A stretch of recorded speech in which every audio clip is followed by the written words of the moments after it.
Hi guys, welcome to कल्पू की दुनिया में। तो उसने देख लिया वीडियो बन रही तो वो हेलो कर रही थी आप लोगों को।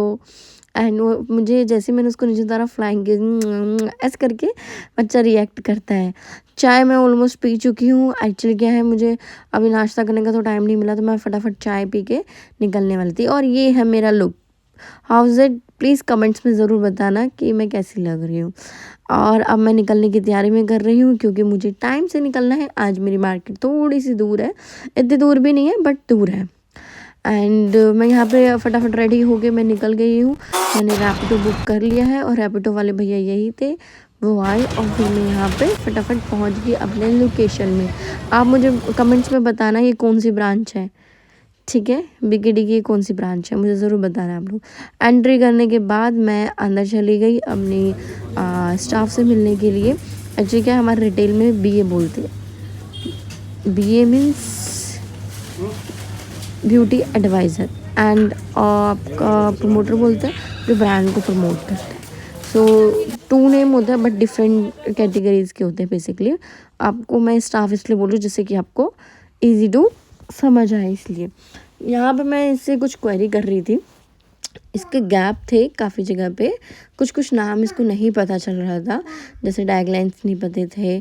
बाकी she has a good knowledge but taglines पता होना चाहिए, बिकॉज जिस ब्रांड में उसके टैगलाइंस नहीं पता हो तो वेस्ट ऑफ होती है वो चीज़ें। सो मैंने ये सारी चीज़ें उसको अच्छी तरीके से क्लियर करी, समझाई, रिपोर्ट चेक करे, रिपोर्ट्स पे मैंने साइन अपडेट किए। देन विजिट करने के बाद मैं नेक्स्ट लोकेशन चली गई। आज बेसिकली मुझे बीकेडी के स्टोर्स पे विजिट करनी थी। सो मैं सेकंड लोकेशन पे निकल गई, भैया आ गए तो उनके साथ मैं निकल गई। मैं हंसने इसलिए लगी क्योंकि ना बीकेडी स्टोर्स में ना बिना आईडी कार्ड के एंट्रीज नहीं होती, चाहे आप कोई भी सीनियर क्यों ना हो। So ID card is mandatory, which is good कि पता तो चलता है किस ब्रांड से आ रहे हैं, क्यों होना तो कोई कस्टमर बन के आ जाए तो पता नहीं चलता है ना। सो मैं अपने नेक्स्ट लोकेशन पे पहुंच गई हूँ। यहाँ पे आप मुझे कमेंट्स में ज़रूर बताना कि कौन सा ब्रांच है बीकेडी का, ठीक है। एंड यहाँ पे मैंने एंट्री ले ली। यहाँ पे मैं यहाँ पर रजिस्टर तो ऑब्वियसली सी बात है, एंट्री जब हम लेते हैं तो यहाँ पे प्रॉपर हमें एंट्री करते हैं। देखो मेरे से पहले जो लोग आए हैं इस डेट पे सबकी एंट्री होती है, तो डेट बाई डेज ये प्रॉपर रजिस्टर मेंटेन रखते हैं। सो मैं यहाँ पे एंट्री करके मैं कैटेगरी में चली गई, बट जो मेरी बीए थी उसका लंच था अभी। सो मुझे थोड़ा सा वेट करना पड़ गया, which is okay, because in लोगों की स्टैंडिंग जॉब होती है 8-9 घंटे की। सो ये खड़े ही रहते हैं, एक लंच टाइम ही होता है इनका रेस्ट करने के लिए। तो मैंने इंटरप्ट नहीं किया, मैंने दूसरे स्टाफ्स को बोल दिया कि ठीक है उसका जब लंच होगा वो खुद आ जाएगी। सो ये अपने लंच टाइम पे टाइम से आ गई थी। यहाँ पे मैं इसकी रिपोर्टिंग्स वगैरह चेक कर रही हूँ। कंप्लीटेड, इसने कंप्लीट नहीं किया हुआ था, ठीक है, उसका पेंडिंग था। बाकी जो बाकी चीज़ें डायरी वगैरह थी वो मेंटेन थी, वो चेक करके कुछ चीज़ें इस पर भी गैप थी। थोड़ा सा काम करना पड़ेगा मुझे इन लोगों के ऊपर। ब्रीफ किया मैंने सारी चीज़ें, इसको समझाया। देन ऑफर्स वगैरह की भी सारी चीज़ें पूछी क्योंकि मेरे को ना सारी चीज़ें अपडेट करनी होती है, तो मैंने प्रॉपर किया। और विजिट सब कुछ कंप्लीट करने के बाद देन मैं निकल गई अपने नेक्स्ट लोकेशन के लिए।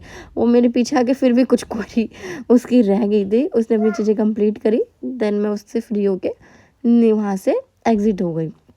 जैसे ही मैं एग्ज़िट होती हूँ, मैं रैपिडो वाले का वेट कर रही थी, रैपिडो वाला आया, उसके बाद मैंने उसकी OTP बताई जो रैपिडो की होती है। देन मैं यहाँ से निकल गई। मैं लास्ट लोकेशन था मेरा ये यहाँ पे। आप लोग कमेंट्स में ज़रूर बताना कि कौन सा राज मंदिर है, कहाँ की ब्रांच है ये, ठीक है। एंड यहाँ पे मेरा फर्स्ट टाइम विजिट था, इससे पहले मेरा कोई काउंटर नहीं था यहाँ पे, ना मैंने किसी ब्रांड में यहाँ पे वर्क किया था, तो मेरे लिए फर्स्ट टाइम था, तो मुझे पता नहीं था बेसमेंट में कैसे क्या है। देन मैंने एंट्री करने के बाद यहाँ पे ये मेरा न्यू स्टाफ है। इसको नॉलेज अभी देनी पड़ेगी प्रॉपर करके, और थोड़ी स्किल ग्रूमिंग सारी चीज़ें शार्प करनी पड़ेगी, क्योंकि अभी क्या है ये थोड़ी सी अभी न्यू आई है ना, एकदम से मैं बोल नहीं सकती, प्रेशर आउट हो जाएगा बिल्कुल। सो फिर ये वर्क भी नहीं कर पाएगी, और हमें स्टेबल करवानी है सारी चीज़ें। ऐसा नहीं है कि प्रेशर देके बंदा अगले दिन ही बोल दे कि नहीं मैम मैं नहीं आ सकती। सो ये वाला काम नहीं करना। सो मैंने सारी चीज़ें समझाई, बहुत जगह गैप था बिकॉज अभी क्या ये न्यू है, अभी इसको टाइम नहीं हुआ इतना। सो अब मैं एक्सपेक्टेशन नहीं रख सकती कि एकदम से तो सारी चीज़ें आ जाए, बट जितना है मैं सबको समझा के मैं निकल गई। यहाँ पे ना सैम्पलिंग हो रही थी ITC वालों की।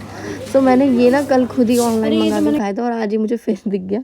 अब सैम्पलिंग हो रही थी, उन्होंने रिक्वेस्ट करी तो मैंने खा लिया, चलो कोई बात नहीं। और खाने के बाद मैं निकल गई, बट मुझे लग रही थी अभी भूख और क्रेविंग हो रही थी ऐसी कि बर्गर की। और यहाँ पे ना कुछ एक्टिविटीज़ वगैरह हो रही थी, बाइक्स वाइक्स की, गाने सॉन्ग भी बज रहे थे। सो अच्छा लगा। और मैं यहाँ पे ना फर्स्ट टाइम ही आई हूँ, इससे पहले मेरा यहाँ पे कभी आना नहीं हुआ। तो मैं ना यहाँ पे ढूंढ रही थी बर्गर, बर्गर गए, फाइनली मुझे मिला। जब बर्गर मिला तो बर्गर किंग भी मिल गया। देखो, मैकडोनल्ड मिला तो बर्गर किंग भी मिल गया, डोमिनोज भी मिल गया, सब कुछ मिल गया इतना ढूंढने के बाद, क्योंकि मेरे को इतना आइडिया नहीं है ना कि कहाँ पे है क्या नहीं है। तो मैं सर्च ही कर रही थी, तो फाइनली मैं मिली। और यहाँ पे रश बहुत था, सच बताऊँ तो बैठने की जगह नहीं थी। और यहाँ पे आप खुद ही यहाँ पे ऑनलाइन बुक कर सकते हो। सो मैं सब कुछ कर रही थी, बट पेमेंट पे आके शो हो रहा था। एंड ऑफ द एंड मुझे ना वहीं पे काउंटर्स पे जाना पड़ा, काउंटर्स पे जाके मुझे पेमेंट करनी पड़ी। देन यस, सेल्फ सर्विस नहीं थी, टेबल सर्विस थी, तो वो आई थी मुझे देने के लिए। अब फिर यहाँ पे मैं यहाँ पे बर्गर खाती हूँ, क्योंकि बर्गर की बहुत ज़्यादा क्रेविंग हो रही थी मुझे खाने की। एग बर्गर मैंने यहाँ पे ऑर्डर किया था, और एक खाने के बाद मुझे ऐसा लगा यार 2 कर देती। भूख लग जाती है यार दोपहर को, बंदा सुबह सुबह कुछ ना खा के निकले, फिर दोपहर में तो लग जाता है। और हम लोग मार्केट के बंदे हैं, तो मार्केट वाले बंदों को ना बाहर ही सब कुछ दिखता है। मानती हूँ जंक फूड नहीं खाना चाहिए। अभी न्यूज़ आई है कि ज़्यादा जंक फूड खाने से अतरिया सड़ रही है, प्रॉब्लम हो रही है पेट में। बट क्या करें, क्रेविंग को रोका नहीं जा सकता, धीरे धीरे चीज़ें जाती हैं। ठीक है, और यहाँ से मैं निकल गई हूँ अपना बर्गर वर्गर खावा के। मैंने ना मसाला चाय पिया था, इतना बकवास, पर चाय की तलब थी इसलिए मैंने पी लिया, अदरवाइज़ मैं पीती नहीं, मैं लेती नहीं हूँ। बट मैंने ले लिया था क्योंकि चाय की तलब हो रही थी, ठंड लग रही थी इसलिए। सो मैंने वहीं से ऑर्डर कर लिया और मैंने पी लिया। सब कुछ करने के बाद फिर देन मैं निकल गई, और फटाफट मैं निकल के, वो जो भैया थे ना रैपिडो वाले, उनको ना, चलो ठीक है यार, सबको नीड होती है, मुझे समझ में आती है, बट ऐसा भी मत करो कि प्रॉब्लम होए। क्योंकि ये भैया ना, मतलब मुझे 4-5 बार ऐसा लग रहा कि अब मैं गिर जाऊंगी। एक बार तो मेरी चीख भी निकल गई, क्योंकि सामने साइड से गाय थी, इधर से टर्न ले रहे थे, पीछे से गाड़ी आ गई थी। अब सोचो, वो तो थोड़ा कंट्रोल में तो नहीं होता, तो मैं तो नीचे गिरी होती, ऐसा हिसाब था। बट फाइनली सब कुछ ठीक करके, मेरा ना थोड़ा ग्रह भारी पड़ रहा है, मुझे ऐसा लग रहा है, क्योंकि मेरे साथ ना ये 2-3 बार हो चुका है, तो ये थोड़ी प्रॉब्लम हो रही है। फाइनली घर आने के बाद यहाँ पे मैं अपने बाल वाल खोलती हूँ, लेकिन आज ना मेरे को ना बहुत पेन हो रहा था मेरे बैक में, क्योंकि मेरे ना गांठ हो रही थी, मुझे ना सर्जरी के लिए बोला था, मैं कर नहीं रही थी। फाइनली आज करवाए, तो मेरे हस्बैंड कह रहे थे कि करवाने से पहले सर्जरी तो मोमोज़ खा ले, तो ये मुझे मोमोज़ खाने के स्पेशली लेके आए थे। मोमोज़ खाने के बाद और मैं यहाँ पे पहुँच गई थी डॉक्टर के क्लिनिक हॉस्पिटल में। यहाँ पे मैं आ गई, और यहाँ पे पेशेंट्स थे, नंबर्स लग रहे थे सबके।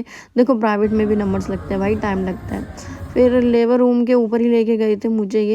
ये प्राइवेट है बेसिकली, गवर्नमेंट नहीं है, प्राइवेट था ये। और फिर भी देखो, पैसा तो पानी की तरह बहता है भाई। मैं बहुत डर गई थी कि ये करके काट के निकालेंगे, मैं बहुत ज़्यादा ही डर गई थी कि यार क्या होगा। मेरी सिस्टर भी थोड़ी सी नेगलेक्ट हो गई थी, और ना जब सुई लगी, बिल्कुल सुई का ही दर्द हुआ। उसके बाद जो सर्जरी हुई ना, वो इतना पता नहीं चला। ये ना ऑनर्स थी, मुझे घर तक छोड़ने आई थी, और कह रही थी कि ज़्यादा हिलना ना, तो स्टेचेस आए हुए थे, टाँके लगे हुए थे, तो थोड़ा सा डर लगता है। और यहाँ पे मेरा चेहरा देखो, मैं अंदर बहुत रोई थी सोच सोच के। और ये थी गांठ यार, राजमा की तरह थी, इतनी बड़ी। बाहर से देखने में छोटी लगती थी, बट एक्चुअल में बहुत बड़ी थी। और मम्मी ने खिलाई सारी दवाइयाँ और पराठे।